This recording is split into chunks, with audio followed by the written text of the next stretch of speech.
I, Matilda, Regina Anglorum e Comitissa de Nominorum est Nonominorum, Queen of England and Duchess of Normandy and Maine, do warmly greet you, dear Eulalia, Abbess of Shaftesbury, and your gathered flock of pious sisters and a few brothers too.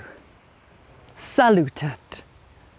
My husband, the King, William, first of his name, sends his felicitations and apologises for not being here today. He is on his way back to Normandy. Abbess, how good that sounds and how richly deserved. It was just 7 years ago that you crossed the Channel from our foundation abbey, Holy Trinity, and arrived here and became the abbess. And now look at the place. It's alive with the sound of hammer and chisel and full of scaffolding as you realise your ambition for this building. You have done well, Eulalia, and your estates have increased in your time. Did not William give you back Cheselbourne Manor and Stour Manor that King Harold took away? Your skills have increased your holdings, and you and I, women of power and piety, we stand shoulder to shoulder, our lands and your lands side by side in Dorsetshire and Wiltshire here. But we are rich landowners, you and I, Eulalia. And recently, you have given us a piece of your land from Corfe, and we have exchanged that with the church at Gillingham from our royal manor. We are building a castle at Corfe, a big castle with strong stone walls. It is a special place, Corfe, a good stronghold.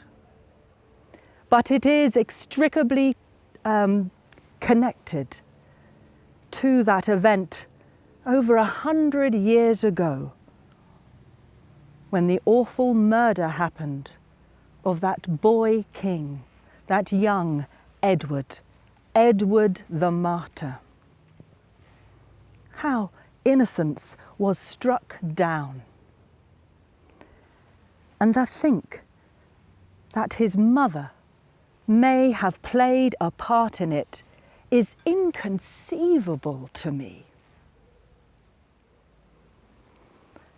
I am pleased, Eulalia, that you have sent the stonemasons and the carpenters away for a while so I may pray here in peace. For it raises my spirits to come here as a pilgrim and pay homage and pray to the relics of Edward the Martyr that you hold here in this abbey. And those relics have made this abbey prominent indeed. And it has helped to increase your lands. This Wessex landscape is full of important abbeys for women. It is a holy landscape. And it is good for me to be able to stop and reflect and pray, for I have much to give thanks for, and I have much to pray for. And it is good just to stop and rest and reflect, for my life is one of constant moving. If I am not travelling between Normandy and England, then I am travelling from manor to manor. It is one of ever moving, beyond the comfort of our halls at Winchester and Westminster and Gloucester and Windsor, and we are always on the road. And as luxurious as my cart is, jiggling around in it, the whole of the Fossway and Ermine Street and Deer Street, the whole country, up from south to north, well, at my age, it gets tiring. I have been travelling the length and breadth of this country since our reign began. The reign of William the Conqueror. And that happened, of course, as you well know, in 1066.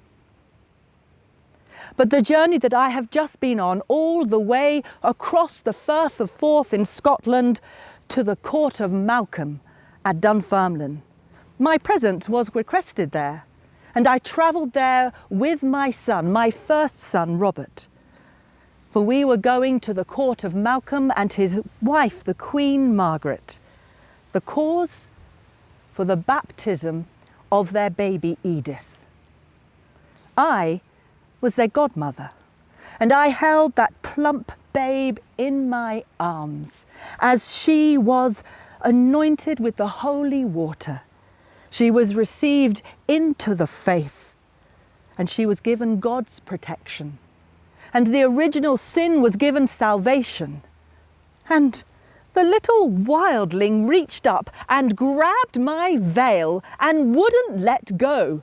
She tugged and tugged and tugged so much that there were nervous giggles all around the font. My son, who was godfather, turned to me and, a little pointedly, because I still have much authority over him, and he said, "I think she wants to be queen like you one day." Well, I held her closely to my breast and I said, "You stay strong and healthy.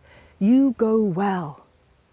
And then I whispered a little old Saxon saying to her, "Gath a weird swar hio shell." Fate goes ever where she must. For we, much as we ply the threads and weave our lives forward, we do it only with the grace and mercy of God. We are not in complete control, only God is. And life is full of change, that we can be certain. And we pray to the saints to intercede on our behalf. Who knows what lies just around the corner? Take Queen Margaret. Well, she might have had a life never setting foot on English soil, had it not been for the power struggle between Edward the Confessor, the king, and Harold Godwinson and the whole Godwin family. You see, Harold was a powerful man, and his father, Earl Godwin, even more so. And Edward the Confessor, King Edward, he was married to their sister, Edith. But they had no children. And so this question of who would be the heir, who would take the crown after Edward, was always talked about. Well, Edward did have a cousin who had been sent into exile as a baby and had grown up and lived a life in Hungary, married a Hungarian woman, had a family out there. So he was recalled, and young Margaret, who was the daughter, and her brother Edgar Etheling, they came with their mother Agatha and Edward the Exile. But no sooner had they landed on the shore than Edward the Exile, Edward the Confessor's cousin, died. And they were left with no contacts. And then when Edward the Confessor died, they were then at the mercy of the Saxon court, for as you know, King Harold took the crown and became king. Fate goes ever where it must. But for me, I am lucky. I have not had to face that kind of uncertainty and upheaval in my life. I grew up in my father's court, and from my father's court I went to William's court as his wife. I was loyal to William. I am loyal to William. And loyalty, fidelitas, is everything. It is everything to me. It is everything to William. But these last few years, that loyalty has been sorely tested. For my loyalty to my husband and my loyalty to Robert, my firstborn, has been split in two. For Robert, who has split with his father and gone his own way, but I still support him. And William, who retaliates against him, but I still support my husband. And then when William retaliates against me for supporting my son, I have had to lean into my faith and stay strong and do all that I could to work towards reconciliation for these two men that I love dearly. I have used every means at my disposal. I have had the Pope working at it. I have had every noble around Europe working at it. And although there is peace now, it is fragile. But Eulalia, we haven't spoken in the 7 years that you've been here, and I'm not sure you know that much about me when I lived in Flanders. I was fortunate, very fortunate, to grow up in such a wonderful place and to be the daughter of Count Baldwin V and Adela of France. And she, my mother, the king's sister, the King of France's sister. So I was high-born, noble. My future was mapped out to some extent. I would be a great match as a wife, or I would be an abbess. But those could have multiple manifestations. I could be far flung from Flanders when I left the family home. And Flanders itself, it was bustling with industry and trade and craft. It was the bridge between the Isle of England and the mainland. And all traffic and people and craft and story came through it. I grew up in Bruges. It was a lively place. And my father was highly esteemed as a diplomat.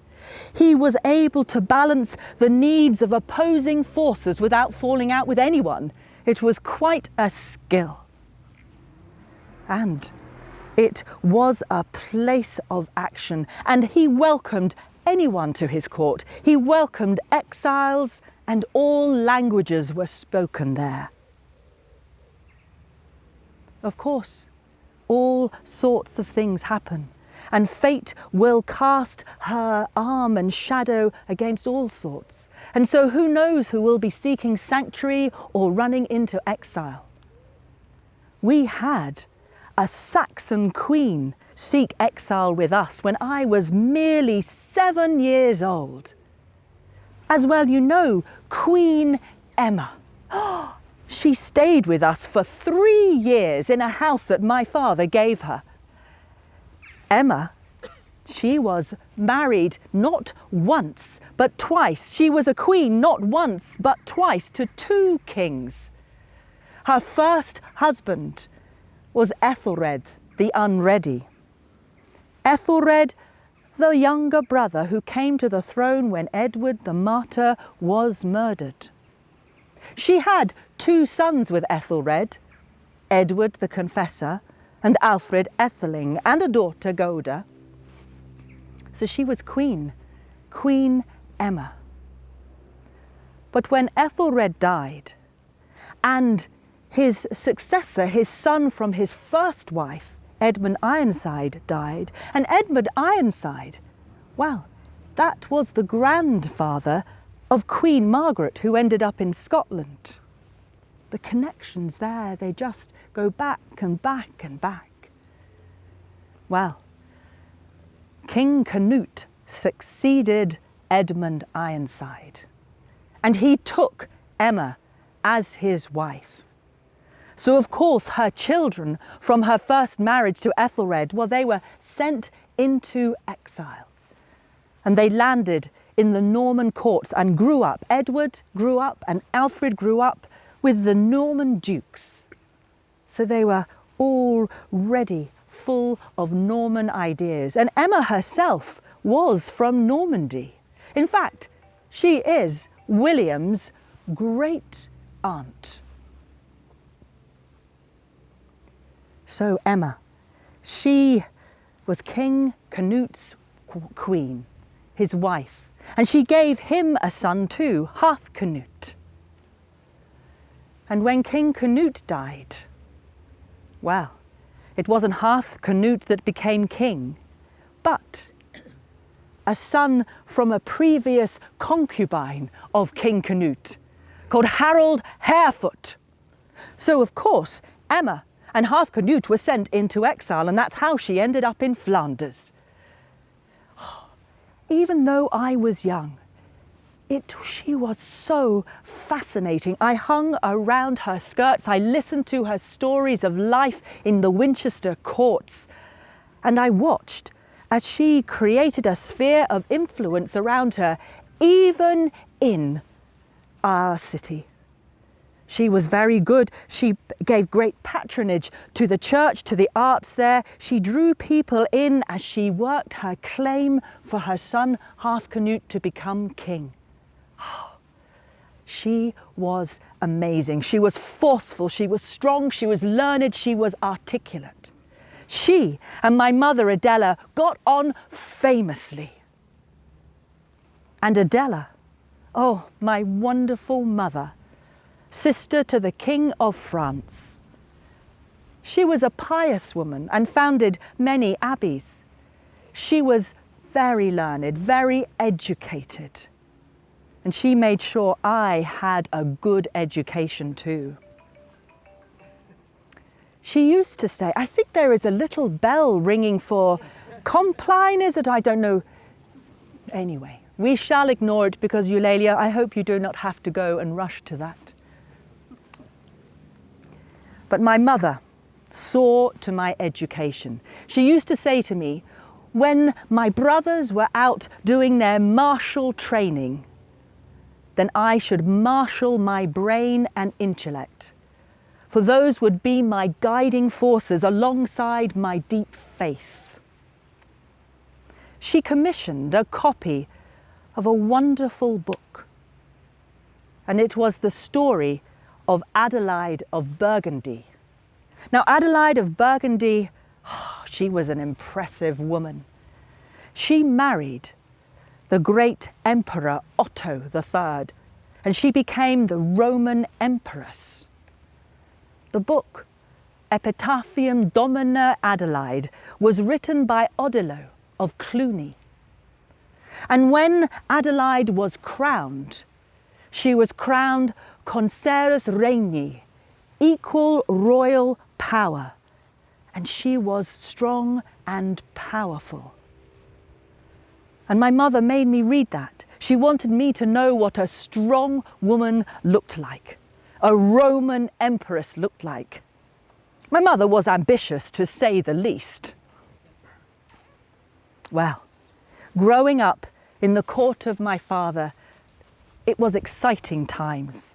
And I loved all the politics, all the shenanigans, all the goings on. And the court was obviously full of emissaries from many heads of state, not just England, but France and beyond. And of course, emissaries came from the Saxon king, who by now, as a young teenager, by now that was coming from the Saxon king Edward the Confessor, for he had succeeded Canute. So Emma had 2 sons who became king. And Edward the Confessor sent over an emissary, and his name was Beorhtric Mau, son of Algar, and he had snow-white blonde hair, quite an extraordinary mane. He paid me quite a lot of attention. I found him charming, and everything I said and did seemed to charm him, and I was flattered. This had never happened to me before, and it quite went to my head. So much so I thought there was something serious, and then ideas started to grow within my excitable brain, and I thought, he would make a good match. He would make a good match for me. He is a Saxon thane, and I knew that he had as much land as the powerful Godwin family. He would be good. I would be able to use my talents. I would be able to create influence, just like Queen Emma. I got so excited about it, I took matters into my own hands. I wrote him a letter. A letter that suggested that there was an open door for him to come forward with a proposal for me. I waited, full of excitement, full of ideas about my future. He rejected me out of hand. I was devastated. But then worse, the letter got back to my parents. And then I don't know what was worse, being rejected and feeling the shock of that, or feeling the full force of the anger and disappointment of my parents. My father was furious. My mother was calm. She took me aside and she said, "He is not for you." I trusted her, and she was right. He was not for me. I was not destined to be the wife of a Saxon thane. I was destined to be a queen. When the marriage proposal came from William, Duke of Normandy, obviously he was just a duke, and his envoys came from Normandy, and my parents seemed very positive about it. But I was offended. He wasn't known as William, Duke of Normandy, he was known as William the Bastard. Although his father, Duke Robert of Normandy, had named him heir, he was his firstborn child, he unfortunately went away to pilgrimage to the Holy Land and died on the way back. And William was only 7 when he was suddenly the new Duke of Normandy. But he wasn't married. And William's mother was low-born. Her name, Herleva. It is said she was a tanner's daughter. She wasn't that bad, but she still wasn't of my breeding, of my rank.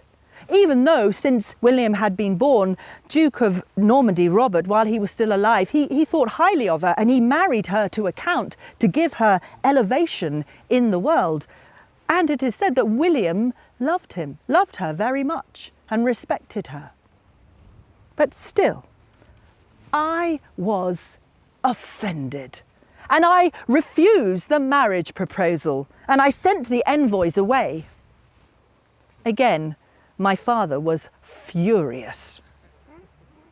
Again, my mother stayed calm and took me aside and said, "Look at the wider picture. Imagine how good an arrangement between Flanders and Normandy, a peace created through wedlock, a powerhouse of 2 ambitious duchies joined together in marriage.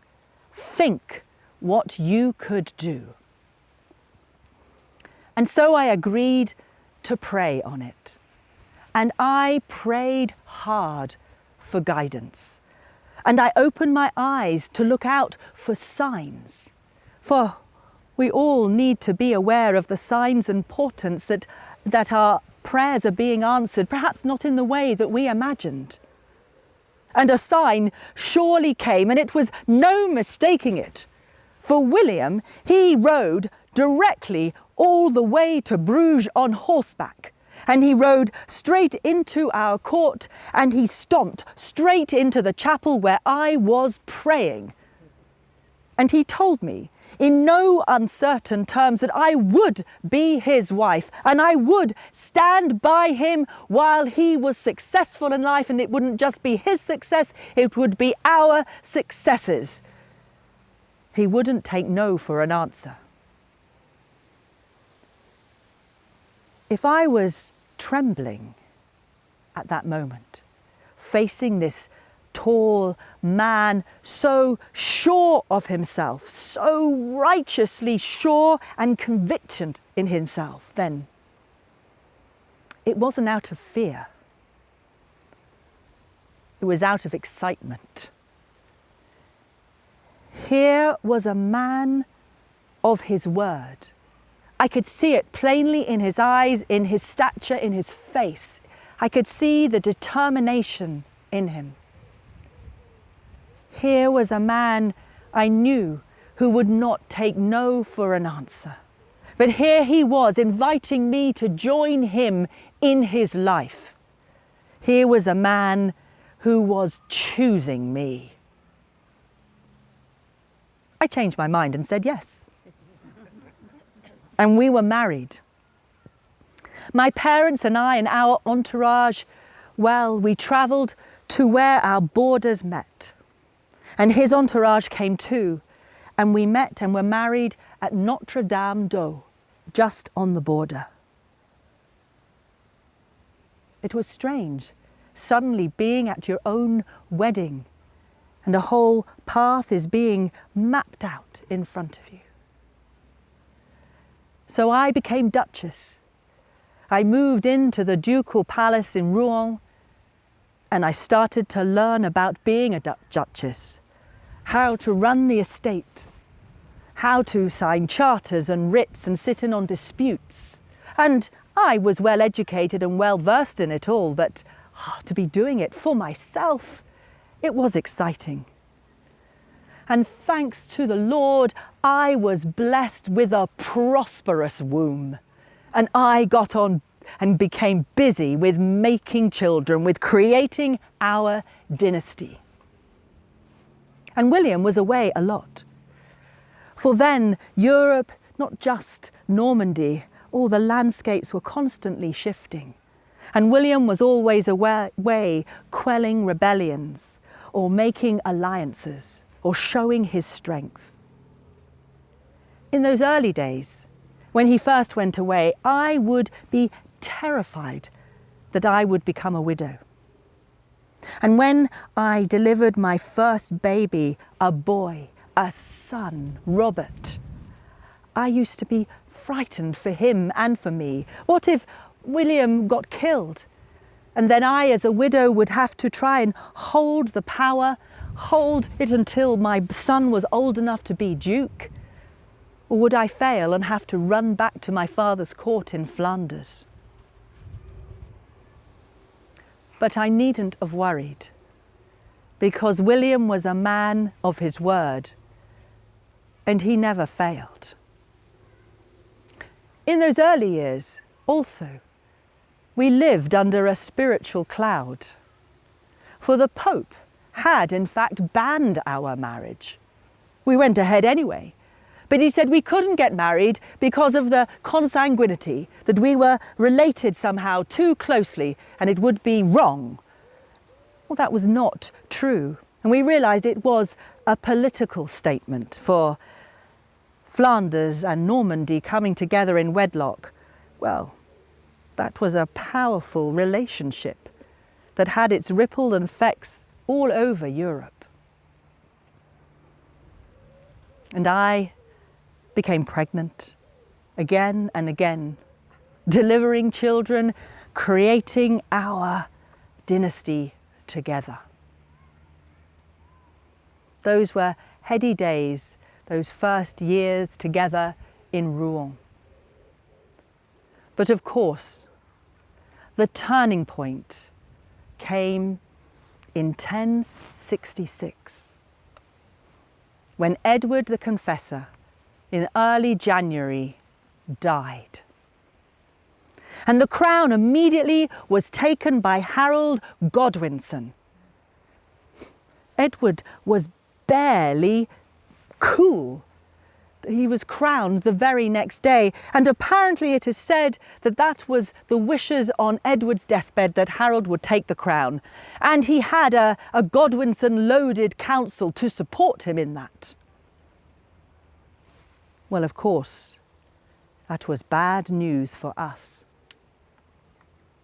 Now, some of you may remember, because I think you are old enough, just 15 years ago this is, 1066, that you perhaps remember an April where there was a rare and wonderful portent and sign in the sky, a great celestial object going across the night sky with its long streaking hair behind it. Did anyone see it? Remember what it is? The comet. The comet, the big star. A comet means change. And we knew that. All of Normandy celebrated this star, this great celestial star. For 7 days, it shone brighter than the morning star. It shone like the moon, traveling across the sky, streaking its hair, its golden hair behind it. And those in Normandy declared it Nova Stella for a Novus Rex, a new star for a new king. Now, those who saw it on this land in England and were friends of the Godwins, I'm sure they saw it as a calamitous sign. It was a sign that Harold Godwinson had broken an oath he had made, and God knew it and was sending that sign to say, here comes change.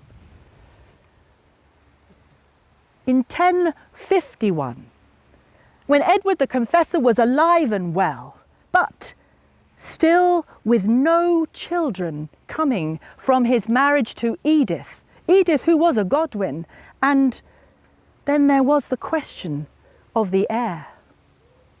Now, as you realise, Edward the Confessor had Norman roots, had grown up in the Norman court, and angry at the power of the Godwins, always pushing, always trying to control, he named William as his heir, if no children were forthcoming in his marriage.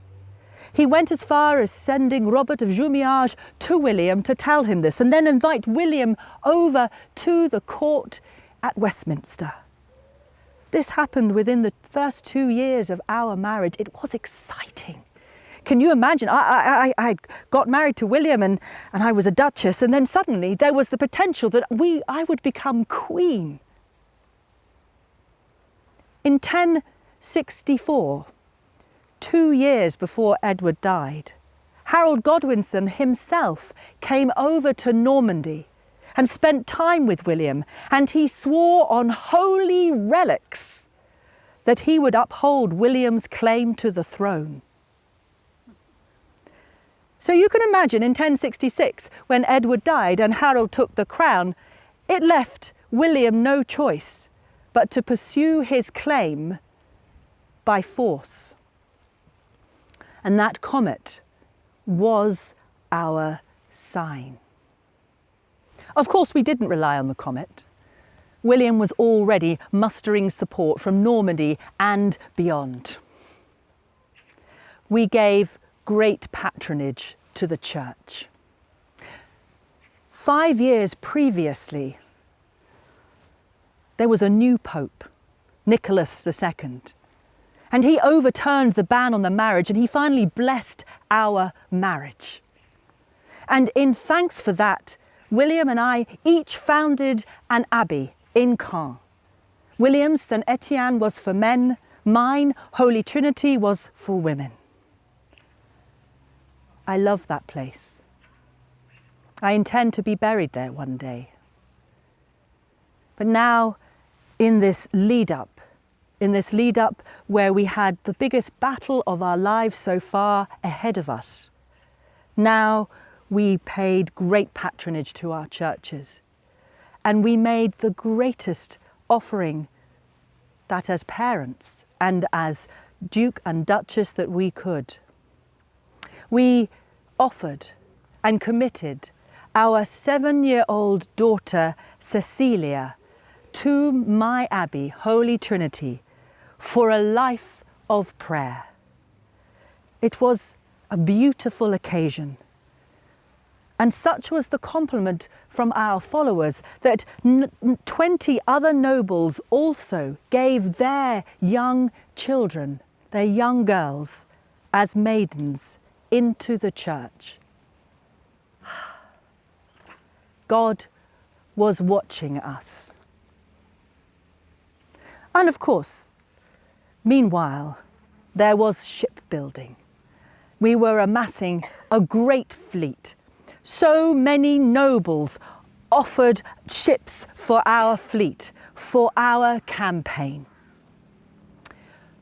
William's mother, Herleva, who I had come to know and love, for she spent many days with me, especially as I gave birth and was lying in. She was such a help. But she, having been married to a count, she had 2 more sons, Odo of Bayeux and Robert of Mortain, and they offered the most ships into our fleet. Soon, there were 700 ships gathering at the mouth of the River Dives, ready for action. And it happened in high summer, just like this, under the warm sun. And then I gave William my surprise present. I gave him a ship that I had paid for out of my own wealth. And I kept it as a surprise. I don't know how. I had it built at Barfleur. And you know, William is very, very thorough. In fact, he had ships up and down the channel stopping any news of his preparations from reaching the English shores. But somehow I managed to keep my ship a surprise. My ship was larger and more ornate than any in the fleet, and I had had a hand in every detail. The prow was carved as a lion for my lion, and the figurehead, which had been crafted in gold, it was my idea to fashion it as a child. A small child with its right hand and right finger pointing towards the shore of England, and in his left hand holding a horn to its lip, heralding the victory that was to come. It pleased William greatly. It was called Mora, and to top it off, it flew a papal banner, a banner that the Pope had sent to confirm his support for our claim and for the victory to come. And I was also pregnant again. I'd had 7 children up to now, but now this pregnancy felt special, another sign, another portent of the victory to come. When William and the fleet finally left, I went to Notre Dame du Pré on the banks of the River Seine, a small priory that I had founded, and I spent the time waiting for news in deep prayer. I had never prayed so hard, so fervently, asking all the saints to intercede on our behalf. Fate and fortune, God's grace and mercy, and William's military might and cunning saw him succeed, saw him win the Battle of Hastings, saw him cut down Harold. When the messengers came first to me with the news of William's success, I declared that the priory I had been praying on would be from that day forth be known as Our Lady of Good News, Notre Dame de Bonne Nouvelle. Oh, it was wonderful. William, he was crowned king, December 1066. And when he came back to me in 1067, I presented him with our first royal baby, a girl, Adela, named after my mother.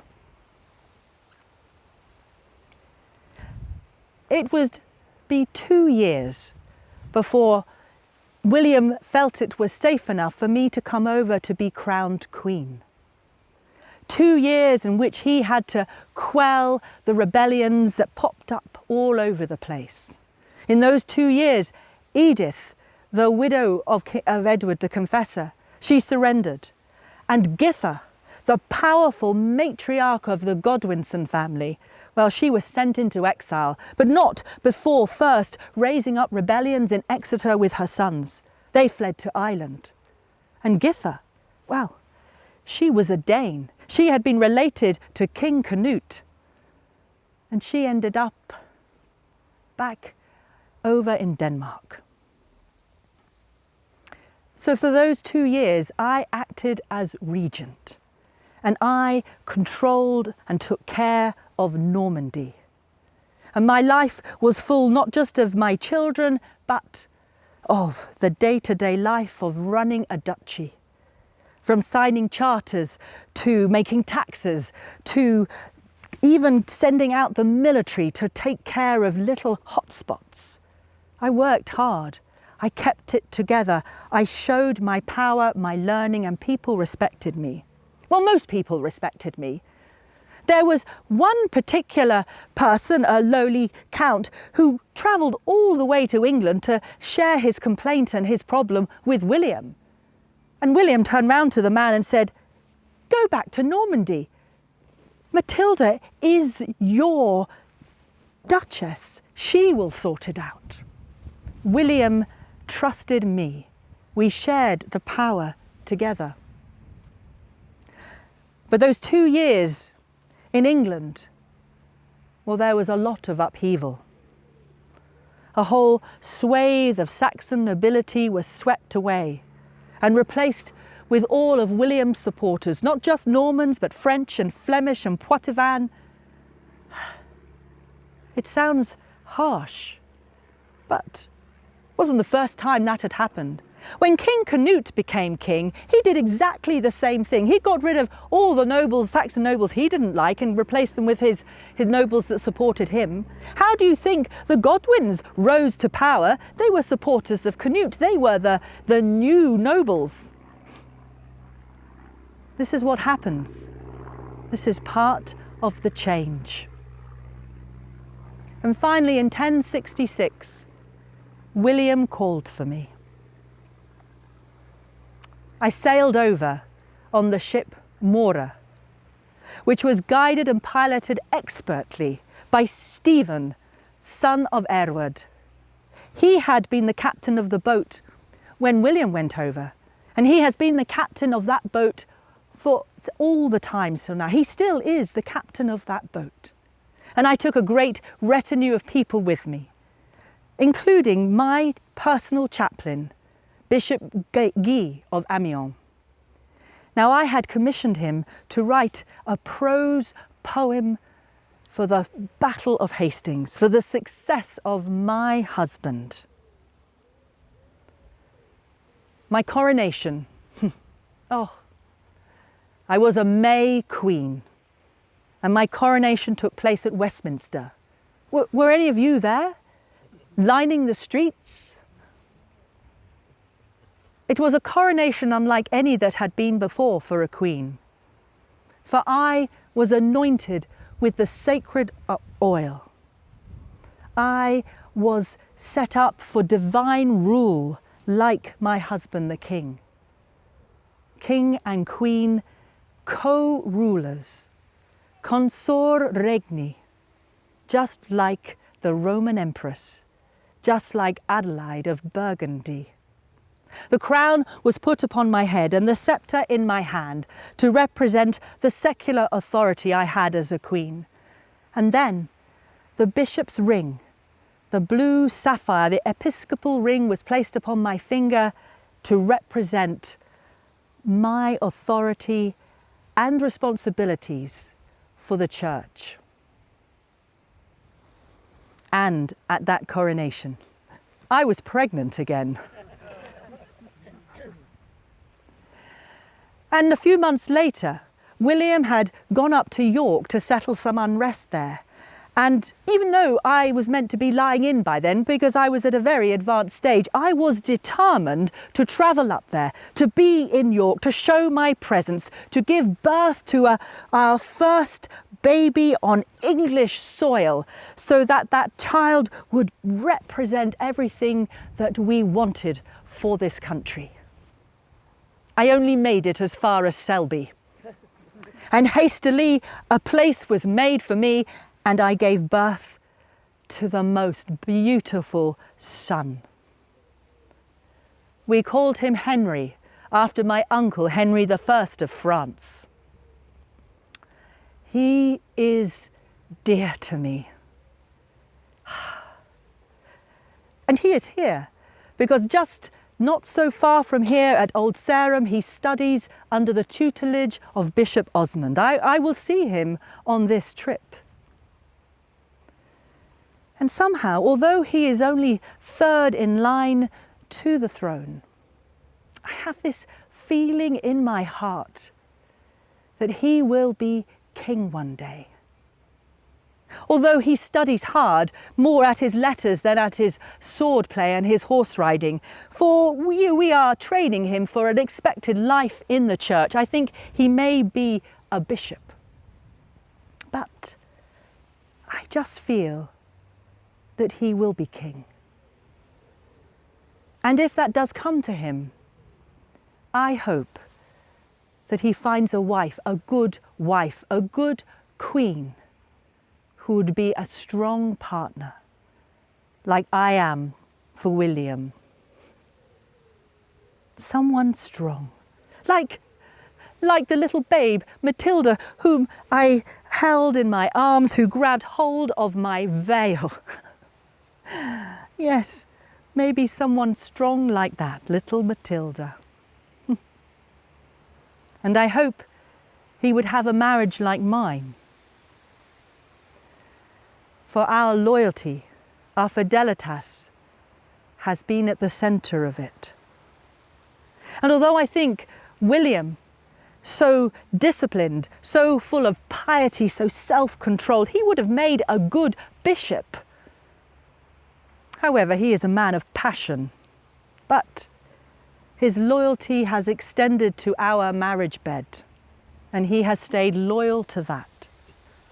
I like to think that's because of our special partnership, but I also think that he would not want to put illegitimacy upon any other child, to burden it like he had been burdened as a child, the scorn of it, for he was called William the Bastard for a long time. I wonder what Henry will be like when he grows up. And Adela, my other royal baby, she has just become betrothed to Stephen of Blois, and I see great things for her. Adela, she takes after my mother, that is for sure. I think she also takes after Adelaide of Burgundy. She has that look in her eye of wanting to lead, of wanting to create change. I have high hopes for her, as I do Cecilia, that beautiful Cecilia whom we gifted to the church, gifted to Holy Trinity when she was 7. She has thrived and blossomed in that arena. And she is now professed as a nun, and I believe she will be abbess of Holy Trinity one day. Now, I said Henry was only third in line.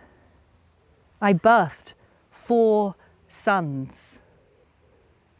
But my second son, Richard, dear, sweet Richard, gentle, wise Richard, was cruelly cut down in a hunting accident in the New Forest when he was barely a man. Some people would say that that was because a curse was put upon us for creating the New Forest and sweeping away settlements to do so. but we mould the land to our liking. And this land, this Wessex, is great land for hunting. And William, like many kings before him, has a passion for the chase. And the chase that is second to none around here. We have the wonderful Royal Forest, Grovelly and Selwood and Gillingham and the New Forest. In fact, William can get off the boat at Southampton, jump on his horse and hunt all the way through New Forest and all the way to Winchester. He loves this land. We have created forest laws to protect it, to protect the viridis and the venitio, the vert and the venison, for our profit and pleasure and for our supporters. Even though I have spent much of my life in Normandy, I am tied to this land through my blood, for it is not only Flemish blood and French blood that flows through me, but Saxon blood too. My great, great, great, great grandmother was Elftrude, daughter of King Alfred the Great of Wessex. All these threads embroidered together over the generations, and we are all interwoven. Now, Eulalia, my time is drawing to a close. I have Humphrey, my chamberlain, waiting outside with the royal arms, and you and I will distribute them together to the people of Shaftesbury. And next I go on to Exeter, for I must settle a dispute between Bishop Osborne and Bishop Guizot of Wells. I somehow have to use all my wits to persuade Bishop Osborne of Exeter to restore the Church of Wedmore in Somerset to Bishop Guizot of Wells. I'm not sure yet. I haven't read the material as to why he needs to do that, but I will make sure it happens. As well you know, Eulalia, that administrating all the lands that we hold in our name, takes time and a lot of effort. And the vast lands that I hold in Devon and Cornwall, the honour of Gloucester and Dorset and Wiltshire, William gave them to me, and I can use them as I see fit, to dispense them, to share them out. For example, Leof Geert, the most wonderful embroideress, I have given her an estate in Nook in Wiltshire. She deserves it. She is exquisite in her sewing. And I also give patronage to many abbeys and many churches. I can do what I wish with my estates. I reward fidelitas, loyalty. Now, most of the lands that I own, before 1066, they were in the hands of just one Saxon thane. His name was Beorhtric Mau, son of Algar, with the snow-white blonde hair.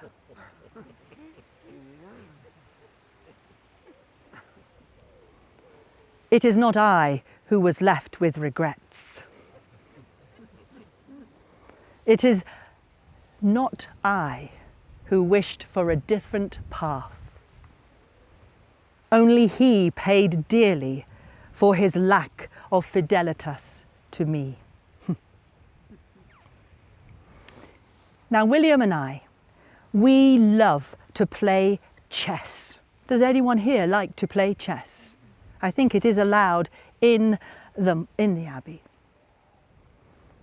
It troubles me, though, that the chess queen is the weakest member of the king's community on the board, and it is just not so in our marriage, in our king and queenship.